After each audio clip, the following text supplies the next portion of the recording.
Alright, so what I've done is now I've taken my black dry erase marker and my piece of acetated clear plastic, and I have traced a very crude, very rough outline of those figures. And now I can see where I might want to place these. How high, how low.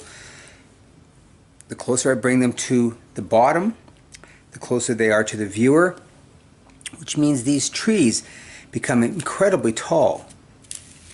So scale is important. And we talked about walking into this clearing a little bit into here. Do I like that? I think right about there is where I want to go. Again, I can flip this and bring them down this slope into the painting. Although I find this is quite quiet and very much like a square. I don't want to draw any more attention to that. So we're going to go back to our original thought, which is right about there. So this allows me the opportunity to play. And because I create this way, I don't have a drawing on my paper ever. I don't ever know what figures are going to go on here, or where they're going to go, or how big, or what direction, or even what they're doing. So this allows me a tremendous amount of freedom to play and explore background in an abstract fashion without having to worry about working around a preconceived idea, particularly in the fashion that I paint. There's a lot of splashing and a lot of throwing of the paint. Things happen very, very quickly. So having said that, I've chosen my figures, got my placement, scale works for me, and now here's the next step. This is just a piece of ordinary black carbon paper. Again, same stationery store that you could use. You can see all the lines into here, that clearly it's been used before. I take my reference sketch and I place it back underneath my acetate. So my alignment and my placement stays the same. I remove the acetate, take that off the side there, and now I slide in my carbon paper, making sure that it covers all aspects of that. I take a tracing tool or a small stylus. You could take a mechanical pencil with a lead gone. I've even used a ballpoint pen, but this is more of a tracing tool. And what I'm going to do, again, same thing, is I'm going to go over the figure roughly. I'm not worried too much about the internal details. I just want to make sure that I've got size and scale, right? That all the parts are roughly where they need to be. Take a little bit more time, this one, because this is actually just transferring my drawing onto my paper. And at this stage, let's just bring that up there for you so you can see where we are right now.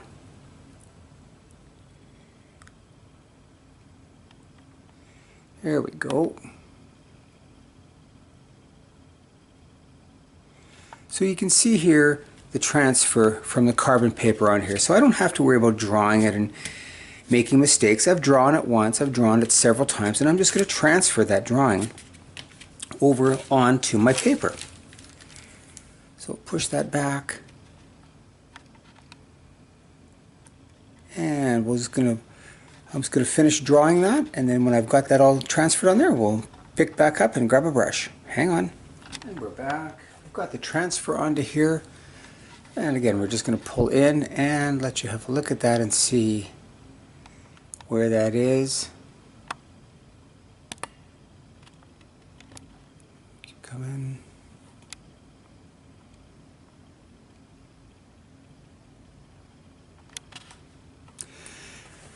There we go. So there's our drawings. There's our riders. There's our pack horse. The areas that they're on here are not very dark. They are more of a mid value. So if I go into some dark horses, dark browns, even some blacks, they should show up quite nicely. I will be using my opaque white, but we're using it to help some highlights onto the riders. But there we are right now, and I think we'll leave the camera just right there, and we'll start in on, shall we say, filling in the blanks.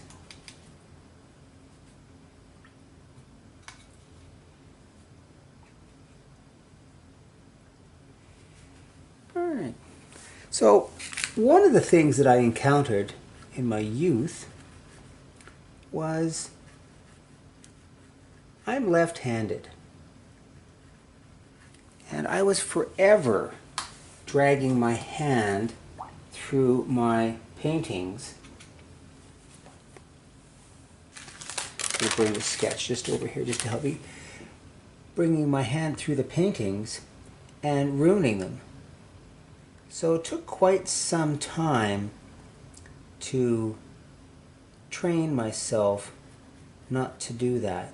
And the easiest way I found was to start over on the far right hand side of my painting. So at this point, and what that does, it just kept my hand from getting in there and mucking everything all up. So at this point, all I want to do is I just want to block in this horse shape here right now. And this is kind of a bit of a test drive because I want to see how that value is going to work up against this. This is very, very muted. We'll be changing that up for sure. Going back again to our notepad. And here is the introduction of my opaque white. And we talked earlier that this is an opaque gesso. I prefer gesso to Chinese white or white gouache due to the fact that it's permanent. And when I go to put that on there, it's not going to lift off. In fact, I can glaze over this quite nicely and easily and give it a thin tinting of color. I find that gesso will work nicely with my watercolors and blend in there. And I could have chosen to mask this out, but the only way I was going to get back to a white would either have been try and do a tremendous amount of scrubbing, which I know, due to the pigments that I use, that would not have been overly successful. So instead, over the years, I've given myself permission to make the best painting that I can and to use an opaque white. And again, it is a blue-white, the gesso, so it's a little cooler. I do have to be careful when I get into some white areas here on the paper that I'm not getting two different kinds of white happening, and I'll tint the gesso down. But there's a very early beginning of the one pack horse back up into here. And while we're at it real quick here, I'll show you the next step here just very, very simply, and that will be just to take some white gesso, and we'll just zip this out here a bit here for you so you can see this next stage. And I'm just going to come into here and begin to lay a ground plane just to start hiding the hooves. And this helps me I do this early in this stage, and just to help me anchor those figures down there, and that way I feel a little bit more comfortable as I paint them that I'm not screwing that up. I'm going to go right over that original spot of white, which is something I normally don't do. And we're also going to carry that across, so I've got that momentum, I've got that bit of a slope with that shape going across there. We'll be turning that into a little bit of crunching snow or soft snow into that. We'll get you back towards the figures here now. There we are, and we'll start in on this guy. My horses almost always have, shall I say, perfect blazes, or the white stripe on the front of the face. And the reason I do that is when I have an expression when I teach, plane change equals value change. And value is just the relative lightness or darkness of a shape. But if I had all of my horses and none of them had the blaze, you wouldn't see this back horse behind here, because his head would just disappear into the rump of the other one.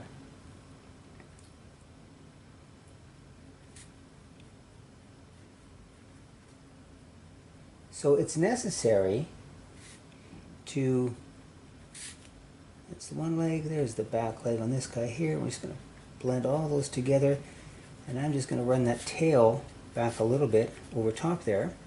Anyway, it becomes necessary to do this just so that one horse can stand out against the other. On occasion, not very often, I will paint cattle, and my choice of cattle would be either a black Baldy or a Hereford.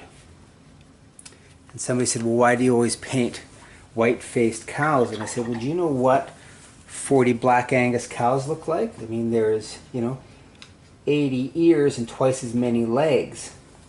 But by putting the white face on there, I can separate one animal from another. Now here we're coming in straight with a little bit of yellow ochre. We're just going to throw a little bit of body into it with some white. And I'm just going to begin to establish, block in the figure, and get that individual sitting on the horse like so. Throw a bit more white up into here just off of the shoulder, help you separate that a little bit. And we'll be doing some dry brushing, and then there's the face. So we're going to go to a First Nations or American Indian in this aspect of that. I like working with that subject matter because they travel in groups or parties. A raiding party, a hunting party, a scouting party, a war party, whatever. So they travel in groups, and it makes it a little bit more collegial, creates a slightly stronger narrative, which is why I like putting the figure into that. And I'm just going to take a little white here. We're just going to play with the front of that horse. There we go. Separate that. And the other real advantage when working with that subject matter is a lot of times they would have a pinto or a paint. And so what I can do is I can separate one horse from another quite easily by putting in a paint or a pinto pattern on the horse and allowing me the opportunity to separate one from the other. We're just going to clean that up there. We got a little bit crazy. All right, okay. There we go. All right, we'll just restate that rump. Went a little crazy there in the rump. There we go.